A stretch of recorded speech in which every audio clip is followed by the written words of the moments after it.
Innal hamdalillah wa syukrulillah nahmaduhu wa nasta'inuhu wa nastaghfiruh wa na'udzu billahi min syururi anfusina wa min sayyiati a'malina may yahdihillahu fala mudilla lahu wa man yudlil fala hadiya lahu. Asyhadu an la ilaha illallah wa asyhadu anna Muhammadan abduhu wa rasuluhu la nabiyya ba'dahu. Allahumma sholli ala sayyidina Muhammad wa ala ali sayyidina Muhammad wa barik ala sayyidina Ibrahim wa barik ala Ibrahim fil alamin innaka Hamidum Majid. Jamaah rahimakumullah. Puji syukur mari kita panjatkan kehadirat Allah Subhanahu wa taala yang telah tidak henti-hentinya memberikan rahmat, karunia dan nikmat kepada kita semua. Nikmat berupa keimanan, nikmat kesehatan, dan nikmat kesempatan, sehingga dengan nikmat-nikmat itulah yang mendorong kita semua pada hari ini bisa datang di masjid ini untuk bisa melaksanakan sholat Jumat bersama-sama. Sholawat dan salam semoga selalu dimulahkan kepada junjungan kita Nabi Agung Muhammad Sallallahu Alaihi Wasallam beserta keluarganya, para sahabatnya, dan kita semua selaku umatnya sampai akhir zaman kelak. Tidak lupa lewat mimbar ini saya selaku khotib berwasiat kepada diri saya sendiri dan mengajak kepada para jamaah untuk selalu meningkatkan takwa dan keimanan kita kepada Allah Subhanahu wa taala. Karena dengan keimanan itulah yang akan menjadikan takwa kita semakin bertambah,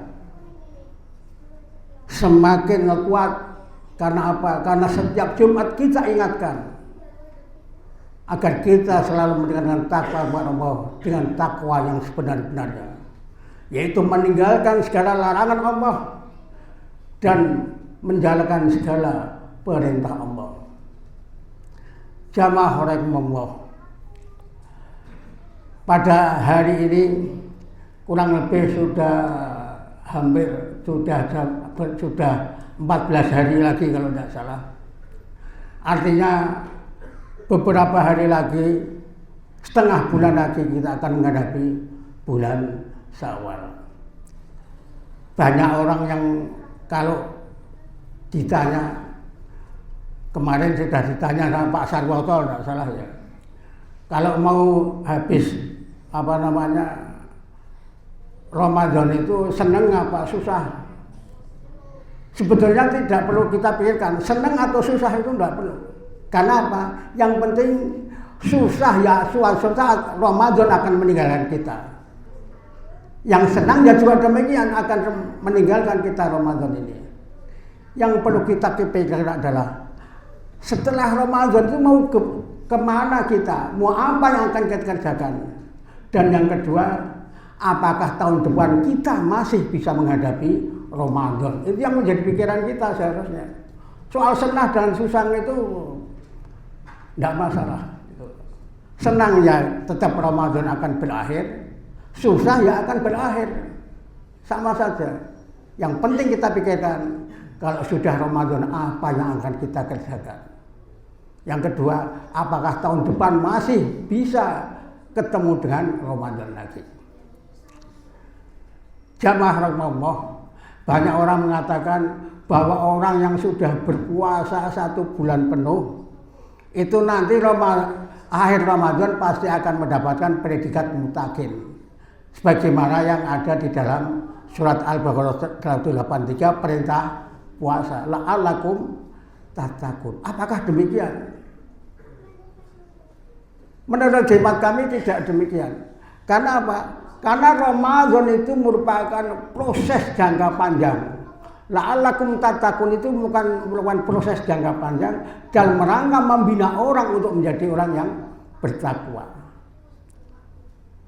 Jadi kalau ada yang mengatakan setelah Ramadan itu kita menjadi orang mutakin, itu rasanya kurang pas. Karena untuk menjadi orang mutakin itu perlu melampaui beberapa tahapan keimanan. Tahapan keimanan yang pertama adalah Muslim. Ini sebagai keimanan paling mendasar. Orang kalau sudah syahadat, 2 kali syahadat itu sudah dikatakan Muslim. Sedangkan orang beriman tidak demikian. Yang tahapan kedua, orang beriman. Oleh karena itu, puasa hanya diberikan kepada orang-orang yang beriman, tidak yang berislam saja. Mohon maaf, orang yang imannya masih rendah, itu belum bisa disentuh hatinya untuk berbuat baik. Belum bisa berdialog dengan Tuhannya. Sehingga banyak sekali kita lihat, banyak orang Islam yang bulan puasa tidak pernah puasa sama sekali. Mereka tidak pernah punya risih, tidak pernah risau. Karena apa? Karena mereka keimanannya sangat rendah. Ini yang tahapan kedua, tahapan keimanan. Ketahapan keimanan yang ketiga adalah muhsin. Muhsin itu apa? Muhsin itu perbuatan yang baik. Ya, perbuatan yang baik itu apa yang baik? Ya kelakuannya baik, akhlaknya baik, bahkan marah pun marah yang baik, tidak asal marah sama sekali. Ini yang harus menjadi ukuran keimanan kita. Paling tidak. Karena apa? Karena keimanan menurut Al-Quran, sebagaimana terserah dalam surat Al-Anfal ayat 2, innamal mu'minuna idza dzukirallahu wajilat qulubuhum wa idza tuliyat alaihim ayatuhu zadatuhum imanan wa ala rabbihim yatawakkalun. Orang iman berilmu yang sesungguhnya itu adalah orang yang apabila dibacakan ayat-ayat Al-Quran bergetar hati mereka. Dan apabila dijelaskan ayat Al-Quran maka keimanan mereka akan bertambah. Gemetar hati mereka kalau mendengar ayat Al-Quran. Bergetar hatinya. Bergetar itu tidak sama dengan gemetar. Kalau gemetar itu orang takut. Tapi gemetar orang takut yang disertai keimanan dan kehormatan pada Allah Subhanahu wa Ta'ala. Ciri daripada orang mukmin salah satunya adalah apa? Gemar melaksanakan yang sunnah dan menjauhi yang makruh. Sebagaimana kita ketahui bahwa ada 4 hal yang kita harus amati agar kita bisa hidup di dunia dan akhirat dengan hasanah. Yang pertama adalah wajib, yang kedua adalah haram, yang ketiga adalah sunnah, yang keempat makruh. Tapi biasanya makruh sama sunnah ini tidak begitu diperhatikan. Karena apa? Karena kita sebagai manusia senangnya bersek minimalis dalam hal masalah ukhrawi dan terbelenggu dengan definisi. Apa sih definisinya? Definisi itu sunnah itu kalau dikerjakan mendapat pahala, kalau tidak dikerjakan ya tidak apa-apa. Tapi kalau makruh, sesuatu yang tidak disenangi oleh Allah, namun kalau dikerjakan tidak apa-apa.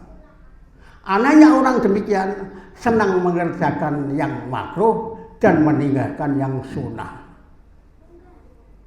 Padahal Nabi sudah mencontohkan. Nabi itu sudah sering menjalankan hal-hal yang sunnah.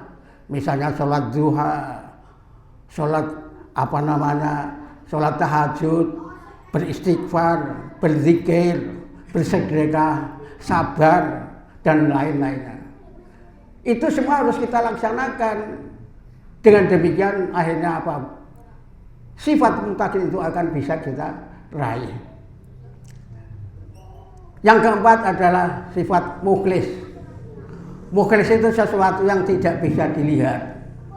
Karena mukhlis adalah sifat kebatinan. Yang tahu mukhlis, ikhlas itu hanya Tuhan dan kita semua sendiri. Orang bisa mengatakan saya ikhlas kok, tapi kalau hatinya tidak ikhlas, tetap itu tidak akan ikhlas. Oleh karena itu ikhlas tidak bisa dilihat karena itu perbuatan batin yang mengantarkan kita suatu saat akan menjadi orang yang muttaqin. Dan yang terakhir adalah derajat muttaqin. Derajat muttaqin itu derajat yang paripurna bagi kita semua. Namun demikian harus melalui tahapan-tahapan tadi, dari Islam, mukmin, muhsin, mukhlis, dan muttaqin. Orang inilah yang insya Allah akan bisa menjadikan Ramadan kita sebagai Ramadan yang berhasil. Dalam arti apa?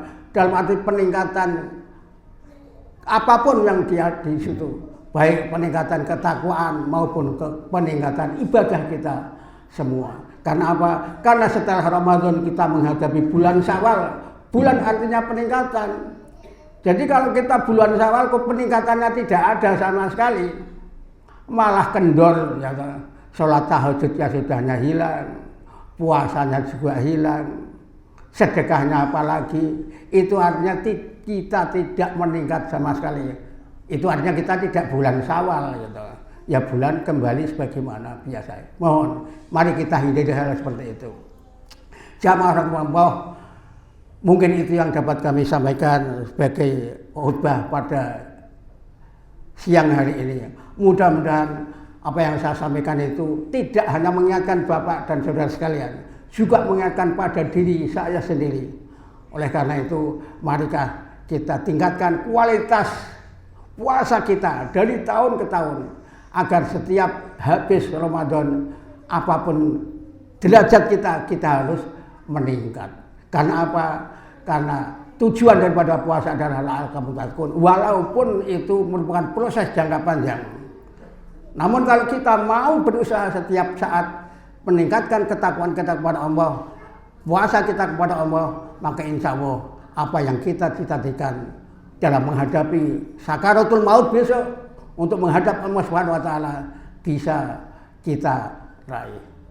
Apa kalau begitu tidak bisa puasa itu memberikan kita cepat pahala dan kita akan bisa? Asal puasa kita berubah menjadi siam Ramadan sebagaimana diturunkan oleh Rasulullah Subhanahu wa taala. Oleh karena itu, mohon setiap puasa itu kita kalau mau memasuki Ramadan harus siap segala-galanya, dalam arti fisik kita, batin kita, dan mungkin amal kita, agar kita bisa lebih banyak berbuat, banyak beribadah dengan hal-hal tersebut. Demikian, a'udzubillahi minasyaitonir rajim. Barakallahu li wa lakum fil Qur'anil azim wa nafa'ani wa iyyakum bima fihi minal ayati wa dzikril hakim. Aqulu bihadza wa astaghfiru innahu huwal ghafurur rahim.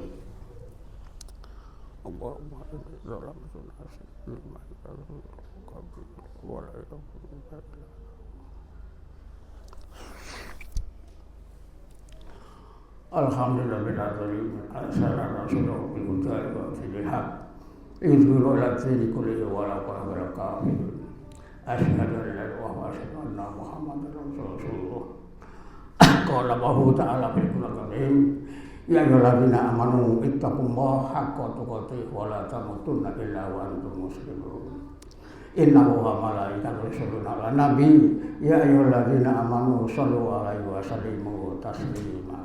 Allahumma ighfir lil muslimin wal muslimat wal mu'minin wal mu'minat al ahya'i minhum wal amwat innaka ghafurun ya qadiyal hajat bi rahmatika arhamar rahimin. Rabbana zalamna anfusana wa illam taghfir lana wa tarhamna lanakunanna minal khasirin. Rabbana la tuzigh qulubana ba'da idh hadaytana wa hab lana min ladunka rahmah innaka antal wahhab. Rabbana ighfir lana dzunubana wa kaffir anna sayyi'atina wa tawaffana abrar. Allahumma inni zalamtu nafsi zulman katsira kabira wa la yaghfiru illa anta faghfir li maghfiratan rabbika warhamni innaka ghafurur rahim. Allahumma tawil a'marana wa sayyid sadana wa nabil qulubana wa sabbit imanana wa asin a'malana wa wasik al-jabana ila al-khairi qaribna wa lisabri wa jazal fi al-farah.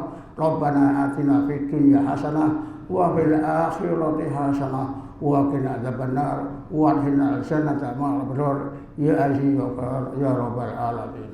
Subhana rabbika rabbil izzati amma yasifun wa salamun alal mursalin walhamdulillahi alamin. Ibadallah wa subhanallah.